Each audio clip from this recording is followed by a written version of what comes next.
Hey all, welcome to the sixth episode of the Coffee with Cosmos DB series. I hope all of you enjoyed the Azure Cosmos DB Conf, which happened last week. If you would like to know more about a particular topic or a session, please ask in the chat so that we can take it up and discuss it in another session in this Coffee with Cosmos DB series. So if you're joining this live session for the first time, this series is all about spreading the knowledge on Cosmos DB by the experts to the community. So please make sure to subscribe the channel and share with the community members who are looking to learn about Azure Cosmos DB.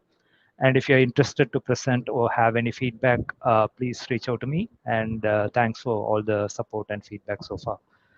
With that, let me introduce our guest for today. Let me add her to the stage. Hi, Richa. How are you doing? Hi Saji, I'm doing fine. How about you?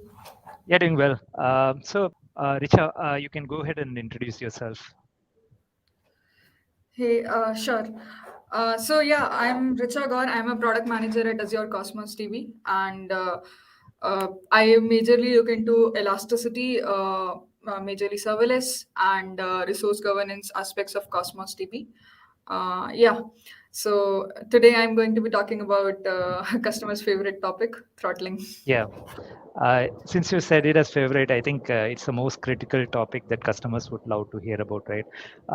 When you work with cloud databases, especially a distributed service like Azure Cosmos DB, in general, customers should see throttling as not as an error. It just means that they are consuming more than the capability that they have purchased. So today, Richa will take us through the throttling in Cosmos DB and how to identify and troubleshoot.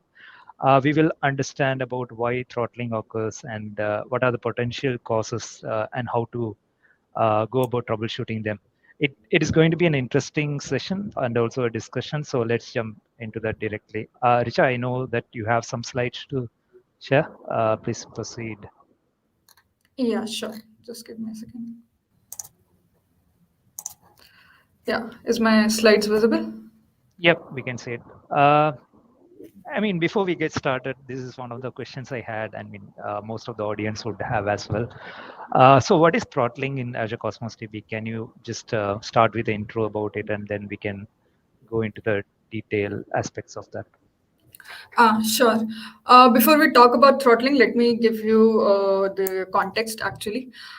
So today in Cosmos DB, you have to provision request units, which is an abstract currency of the resources that are consumed when you do an operation on a database. Request units today abstracts memory usage, CPU usage, and IOPS. So we basically call it as throughput. That's how we provision resources in Cosmos DB. So you provision request units. Let's say you are provisioning 1,000 request units per second, which means that in a given second you can consume 1,000 request units in Cosmos DB. So, and each operation can consume any number of request unit. It could be, so for example, point read today consumes one request unit. Write generally cost 5 to 10 request units. So that way. So that's how you basically provision resources in Cosmos DB. And when you're when in a particular second your provisioned resources gets exhausted. So basically, you use more than what you have provisioned in a given second. That's when you face throttling. So this is also known as request rate too large error, and that's what we basically message in the response while sending back the error from Cosmos DB in the SDK.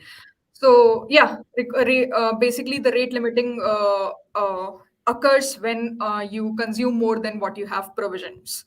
Got it. Okay. Yeah, I think that sets up the context like what we are going to discuss today. So adding to that, I have one more question. Azure Cosmos DB offers different ways to provision the throughput, right? I think you already covered that aspect. Can this throttling happen in an account where we have configured the account as auto scale mode? And then because we recommend the auto scale way for customers to support more spiky workloads. Just curious to know how throttling works in this scenario. Sure, Sajid. That's a logical question, actually. So, yes, to answer your question, yes, throttling can happen in auto scale as well.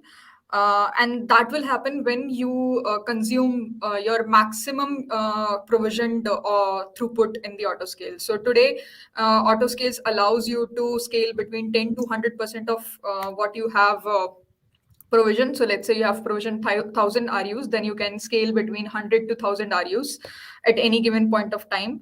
So if you consume more than 1000 RUs in a second, that's when you will face throttling in auto scale, not otherwise.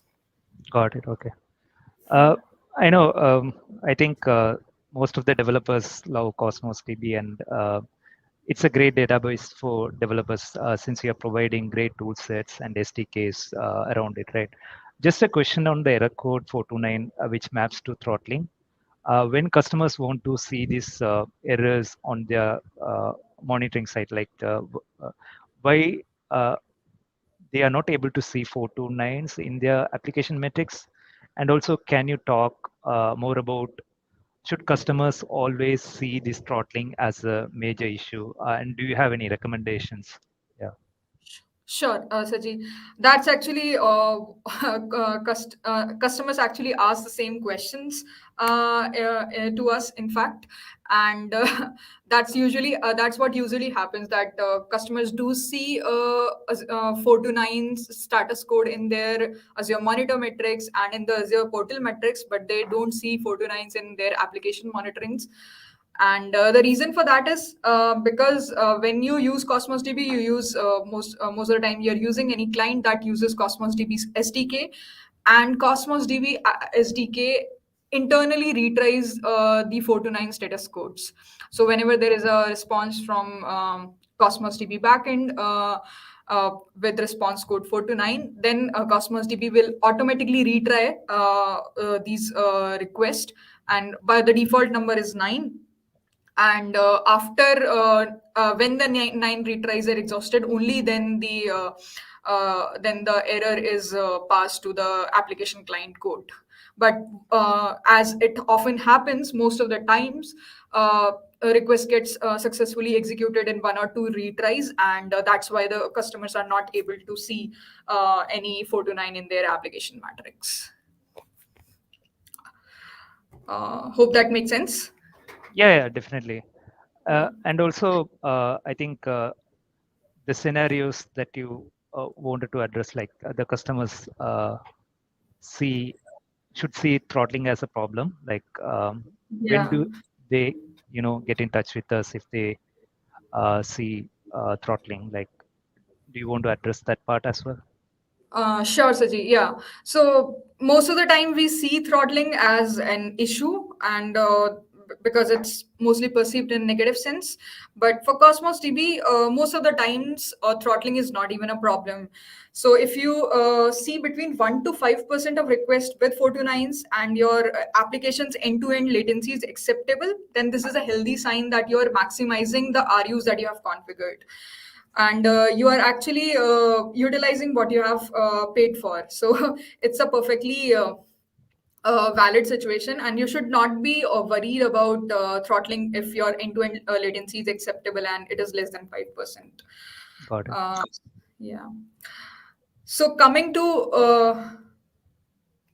how can you measure what percentage of requests are resulting in 4 to 9's in Cosmos DB. You can basically check. You can go to Azure portal and go to the Insights tab within monitoring and look at the request tab. So within request, we have both total request by status code and throttled request. And from this, you can see how many requests got throttled and how many requests were successful. So you can see within a business justifiable duration, what's the percentage of 4 to 9 that you are experiencing. And if that percentage is less than 5%, then you should be fine, probably. Got it. Okay. Yeah, I think thanks for sharing these insights. Probably you are indirectly saying that don't open support tickets if you see less than 5% of throttling. I got another question, right? I mean, this is probably on behalf of customers. You spoke about throttling and the scenarios and when to address throttling.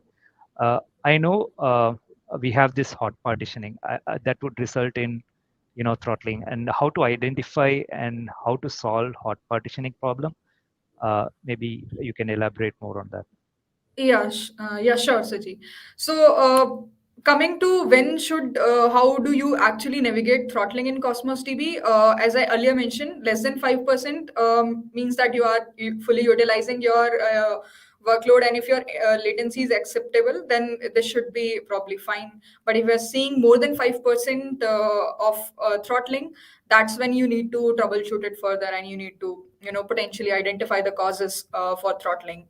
So, just to mention, this 5% is a recommendation and guideline from Cosmos DB. It is not a hard limit. So, some workloads are like more sensitive to latency, and for them, even 1% latency is a problem. For some workload, 10% could be fine. So, 5% is a general guideline recommendation, and you should take the call based on your workload throttling sensitivity. So yeah, moving on to the potential reasons for 4 to 9s. As you mentioned, Saji, hot partition is one of the major causes of throttling in Cosmos DB. Uh, so what exactly does hot partition means? It basically means that when you have few logical partition keys which consume a disproportionate amount of the total RUs due to high request volume coming to those particular partition keys. That's when you face hot partitioning issue. Uh, just to give you a little more context about how does the partitioning system works under the hood in Cosmos DB is, let's say you have provisioned today 10,000 RUs, or let's take 20,000 RUs, and that means you will have at least two partitions in the two physical partitions in the background, and each and the throughput or the request units are evenly distributed among these partitions. So today, let's say if you have 20,000 RUs per second configured in the container, and you have two underlying physical partitions in the backend, then that means each partition will get 10K RUs. And let's say if there are a few logical partition keys which consume a disproportionate amount of the RUs, then that means the partition which is hosting these keys will become hot. So basically, that's how your one physical partition becomes hot, and then you start to face throttling because you're hitting the partition's 10K resource limits. Got it. Yeah. So yeah, coming to so this basically happens because of uneven request distribution, as I mentioned, because you have higher request volumes to just a few set of keys or just one key in some cases. So that's the reason for it. Uh,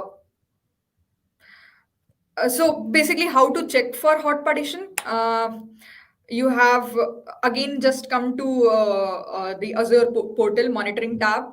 Go to this time, check for normalized RU consumption by partition key range ID, and here you see different partition key range IDs. Partition key range ID is just a physical is just an identifier for the underlying physical partition. So here you see we have three partition key range IDs 0, 1, 2, which means there are three physical partitions in the background.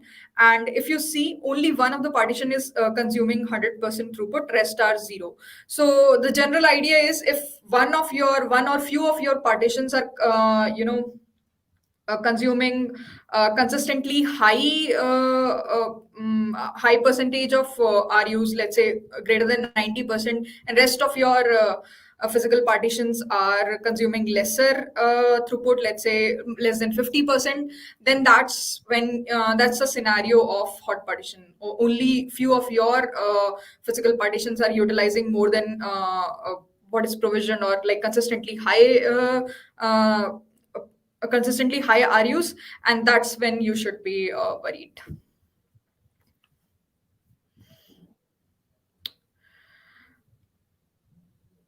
Yeah, then basically how to go about solving for hot partition.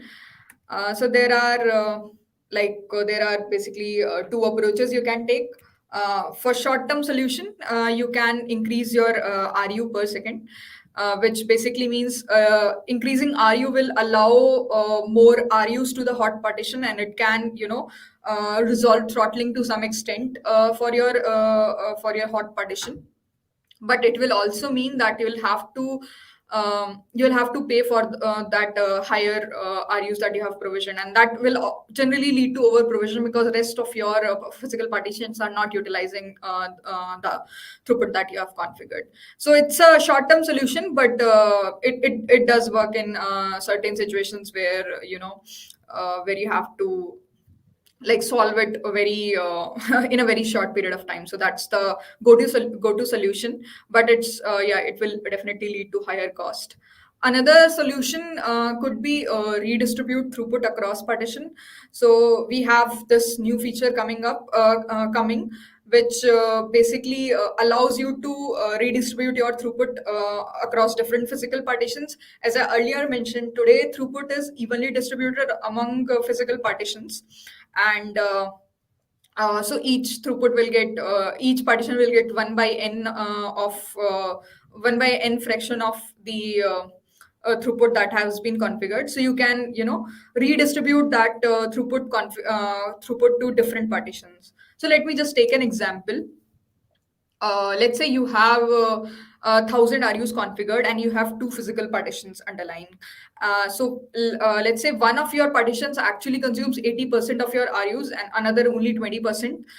Then you can, give partition 80% of your throughput fraction, and second partition 20% of the remaining throughput fraction. So that way, your hot partition is able to, get more RU budget and is able to, avoid throttling in that scenario. So that is also one of the short-term solution.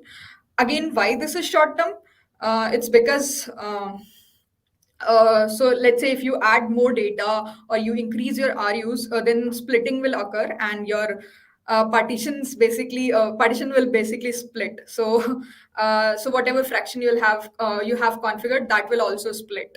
And let's say there are only few logical partition key. It could happen that all those logical partition key go into one of the child partition, and then that becomes hot again. So those kind of scenarios can occur, and that's why it's kind of a short term solution, and it's not always reliable, but it can work in short time.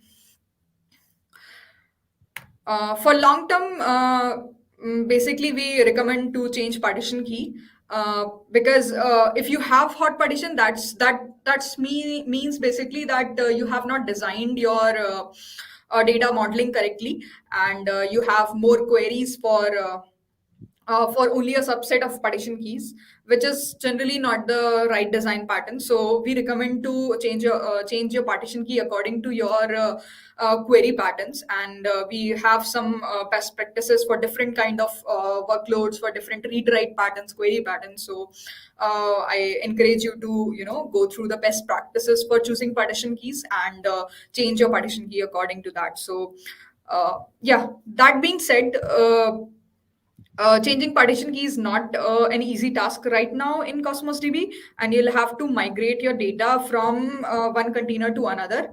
And for that purpose, we have a live data migration tool, which allows you to migrate your data online. And we also have an offline container copy tool, which allows you to migrate data from one container to another in offline mode. So both of these options are available in case you want to change the partition key because of hot partitions.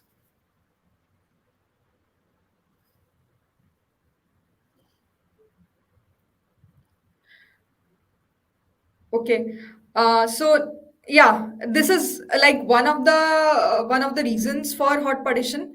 There could be other reasons as well, and the most common reason apart from hot partition is high consumption generally.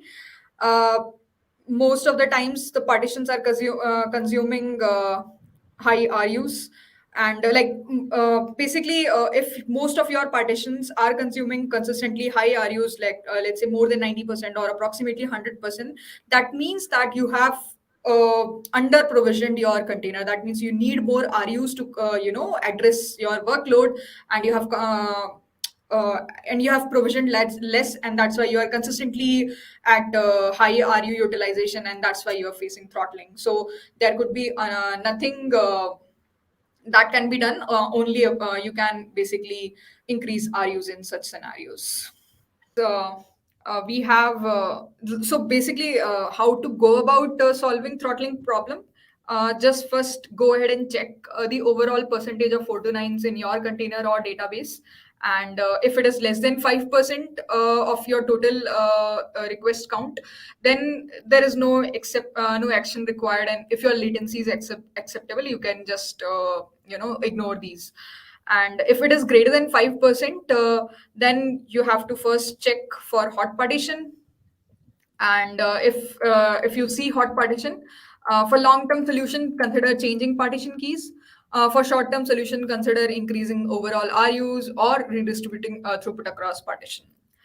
But if you don't see hot partitions in your account, then check for high overall consumption. If you're consistently seeing high consumption, then you need to increase RUs on container or database. And if there is no high consumption and still you are seeing throttling, which mostly won't be the case, you can just contact Microsoft support, and our team here would be able to help you in any such scenarios. Yeah, thanks, Richa. I think the users who are watching should take a snapshot of this. I think the illustration that you showed right now will help a lot of customers.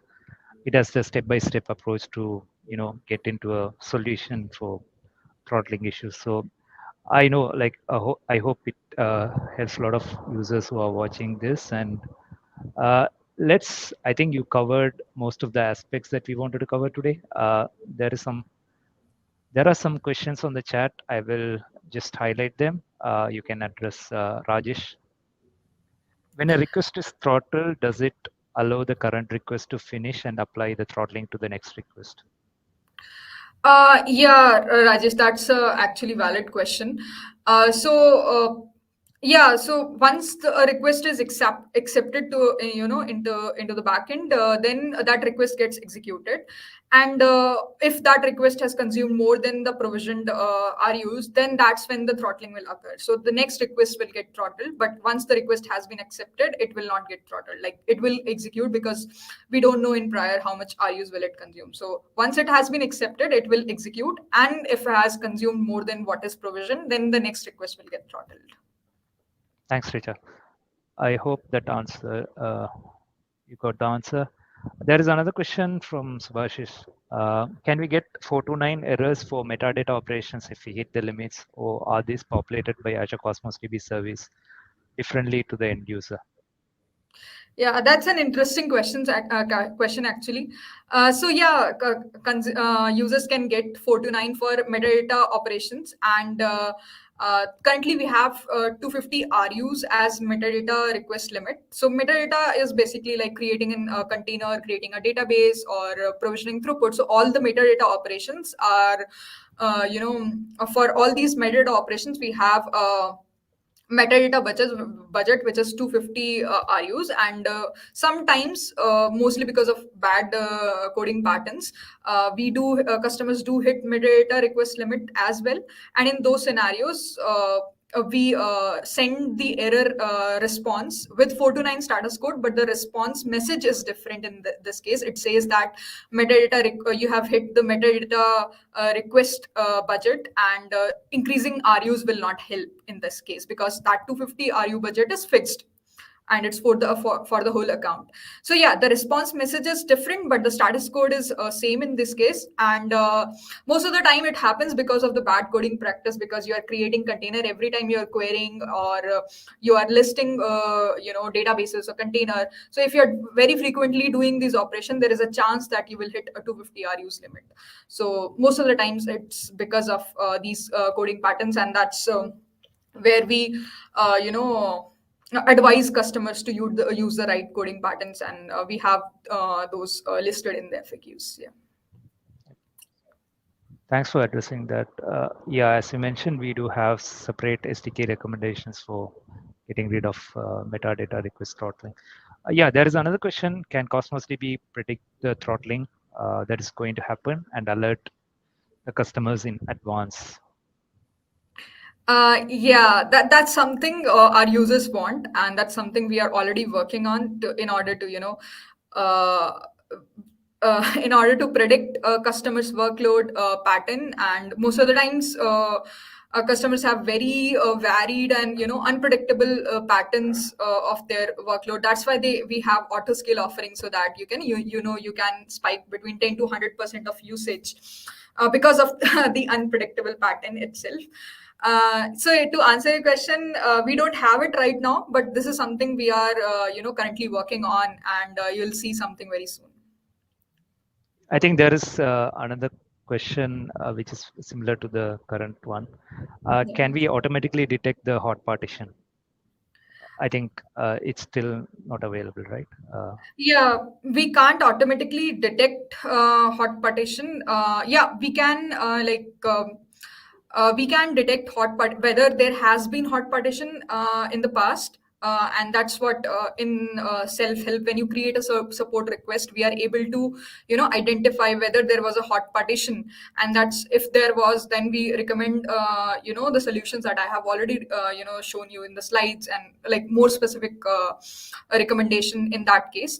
But that happens once the hot partition, like once you have faced hot partition issue, not before. So Got it. that's Yep. the scenario here. Yeah, those are the questions that we had from the audience. I think we are on time as well. So thanks a lot for all the questions, and thanks, Richa, for your time and for sharing these insights on throttling. With all the questions, we have come to the end of the episode. Before I close, make sure to subscribe the channel, and please do provide feedback if you want to hear about a particular topic or if you want to present in this forum. We will meet again in a couple of weeks. Next time, we will be talking about another very interesting topic. We will go live with another special guest on 19th of April. Make sure to join. And yeah, have a good day. Bye. Take care. Thanks, Richa, again. Thank you, Saji. Thank you for having me. Bye.